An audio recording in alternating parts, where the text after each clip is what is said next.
Έγραψε καλημέρα και καλά κάνει και έχει στήριξη ο Άδωνης. Δούλεψε και είναι και ειλικρινής σαν πολιτικός. Εγώ δεν το συμπαθούσα, αλλά μετά από όσα έκανε άλλαξα γνώμη. Θα ήθελα να εκφράσω τη βαθύτατη απογοήτευσή μου από την επιλογή προσώπων στη νέα κυβέρνηση. Πραγματικά θα ήθελα να μάθω την ψυχική κατάσταση των συμβούλων του Πρωθυπουργού όταν του πρότειναν να απομακρύνει τους Υπουργούς Υγείας, Ανάπτυξης, καθώς επίσης και τον κύριο Στουρνά.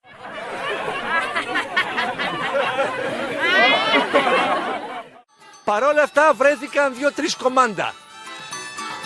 Παραθέτω: Μητσοτάκης, Χατζηδάκης, Άδωνης Γεωργιάδης. Ειδικότερα ο Άδωνης Γεωργιάδης, ο οποίος προσέφερε 8.500 γιατρούς, πρόσεξε, στο πιάτο της κινητικότητας, διευκολύνοντας τον κύριο Κυριάκο Μητσοτάκη. Τότε βέβαια ήταν καλός ο κύριος Γεωργιάδης, στον οποίο του λέγανε από το Μέγαρο Μαξίμου: προχώρα Άδωνη, κάντα Άδωνη, να τελειώνουμε Άδωνη, να πούμε σε αυτούς τους κουτόφρακους τους ξένους ότι τα κάναμε, να τελειώνουμε.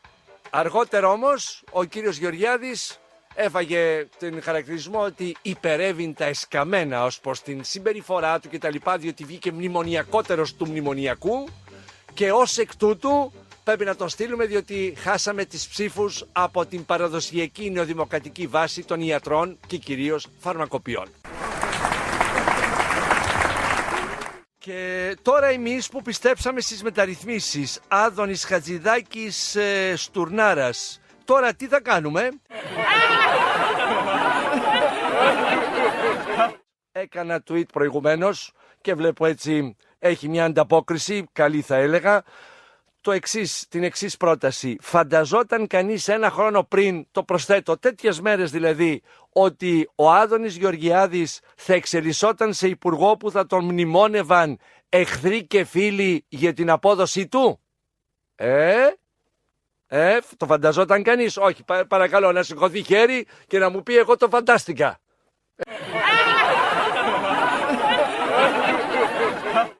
Άρη, διαμαρτύρομαι για την απομάκρυνση Γεωργιάδη από την κυβέρνηση. Έτσι ανταμείβεις τον πιο εργατικό και πιο αποτελεσματικό, και μπράβο του.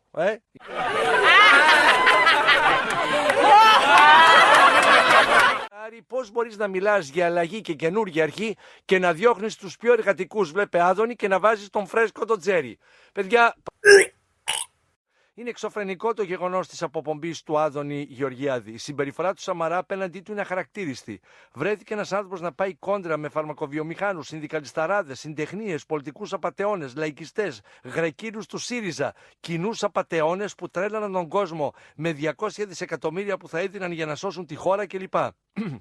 Ο Άδωνης βγήκε μπροστά και τους αντιμετώπισε όλους πρόσωπο με πρόσωπο. Ταυτόχρονα έκανε αλλαγές στην υγεία που δεν τολμούσε κανένας να τα κάνει για πολλά χρόνια. Το ευχαριστώ του Σαμαρά ήταν να τον βγάλει τελείως από την κυβέρνηση και να ευχαριστήσει όλους αυτούς που ο Άδωνης καθημερινά τους ξεμπροστιάζει. Ο Σαμαράς σε τελευταία ανάλυση θα μπορούσε να βάλει τον Άδωνη σε ένα άλλο υπουργείο, ώστε αφενός να τον δικαιώσει για την πρωτοφανή δουλειά που έκανε όλο αυτό το διάστημα, αφετέρου και να ικανοποιήσει μερικώς όλους τους δυσαρεστημένους γιατρούς, φαρμακοποιούς κλπ.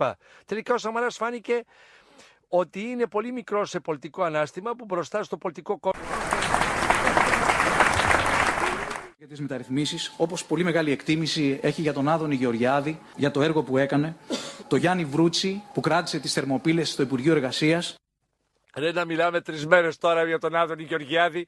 Το φανταζόσουν πέρσι τέτοιες μέρες που ορκιστήκε Υπουργός Υγείας ότι εχθροί και φίλοι θα μνημονεύαμε τον Γεωργιάδη μέρες αργότερα από τον ανασχηματισμό? Και συνεχίζω, δεν έχουμε τελειώσει.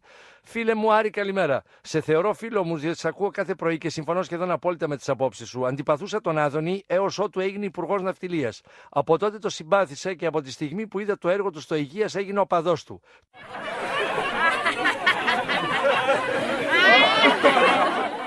Κύριε Πορτοσάλτε, οποία απογοήτευση, κρίμα για το Σαμαρά. Άδωνης, Κικίλιας, Γιακουμάτος, πραγματικά κρίμα.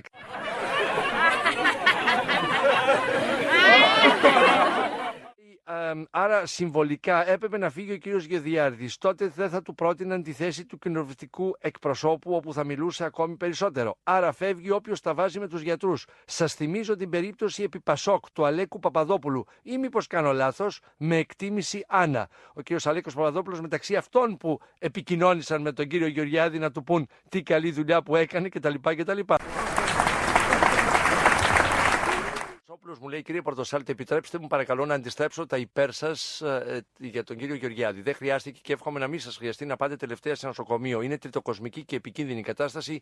Τα διέλυσε όλο ο Γεωργιάδης. Σιγά, κύριε Διονυσόπουλε. Σιγά δηλαδή. Τώρα εδώ μας φύγανε 3 τα κουμπιά για το τι διέλυσε ο κύριος Γεωργιάδης στα δημόσια νοσοκομεία. Κύριε Διονυσόπουλε, αδαμάντιε, θα παρακαλούσα με την πλήρη ιδιότητά σας, βεβαίως ως γιατρός ή ό,τι άλλο είστε από τον χώρο υγείας, να μου παραθέσετε τις απόψεις σας, τις σέβομαι, αλλά ότι τα διέλυσε, δηλαδή τα super duper τα διέλυσε ο Γεωργιάδης, με συγχωρείτε, γιατί έτσι δεν ταιριάζουν οι επιστολές που λαμβάνω, που ευχαριστούν αντιθέτως για τη συμπεριφορά τους και για αυτό που βρίσκουν μέσα στα νοσοκομεία, στα δημόσια. Συζήτηση, κοιτάξτε.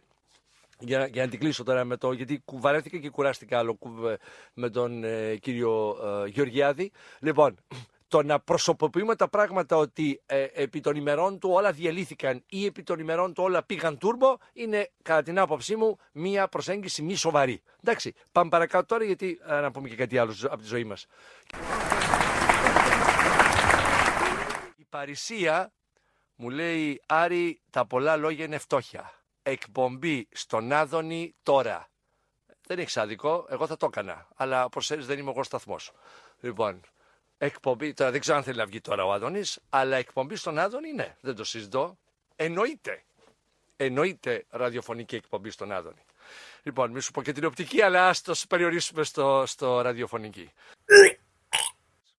Κοίτα να δεις, επειδή άκουσα ότι ο Άδωνης Γεωργιάδης ήταν έκπληκτο, είχαμε δει στο Υπουργείο Εμπορικής Ναυτιλίας για λίγο. Νομίζω είχαμε αίσθηση θετική.